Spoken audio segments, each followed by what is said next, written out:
Let's explore cross-origin resource sharing, or CORS, in Node.js application programming interfaces. We will focus on handling cross-origin resource sharing in Express application programming interfaces.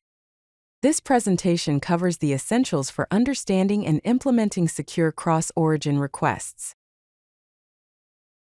Cross-origin resource sharing, or CORS, is a security mechanism that allows web applications to make requests to resources from a domain different from the one which served the web application.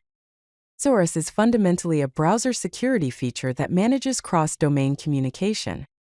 It is based on the configuration of HTTP headers. CORS exists primarily to enforce the same origin policy, a critical security measure implemented in web browsers. The same origin policy prevents malicious websites from accessing sensitive data from other domains without explicit permission.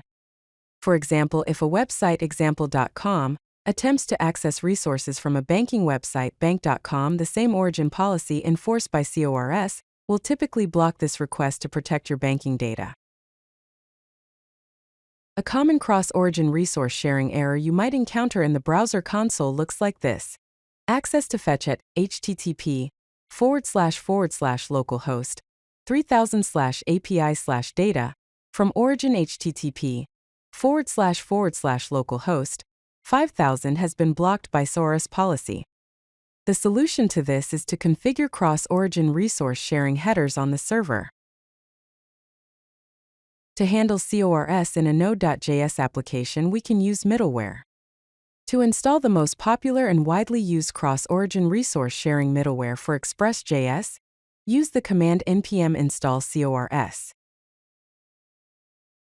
Here's the simple implementation of CORS using Express and the CORS middleware. First, require both the Express and CORS modules. Then, create an Express application. To enable CORS for all routes, use the line app.use, and then call the CORS function. Finally, start the server listening on port 3000. This setup enables CORS for all origins and HTTP methods.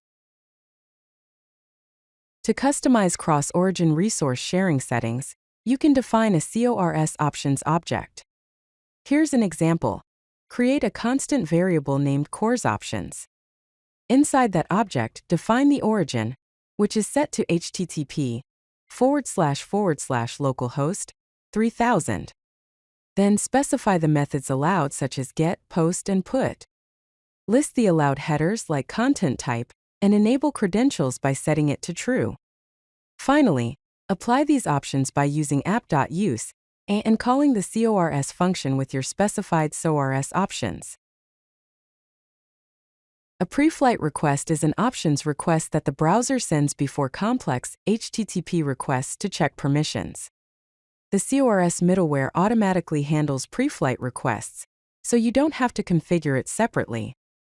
The browser first sends the options request, and upon approval proceeds with the post, put, or delete request. To allow specific domains, you can configure a list of allowed origins. First, define an array called allowed origins, listing the domains you want to permit, such as http://localhost 3000, https://myap.com, and https://admin.myap.com.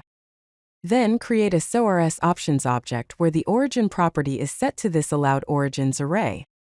Finally, apply these options to your Express app using app.use, passing in the CORS function with the defined CORS options.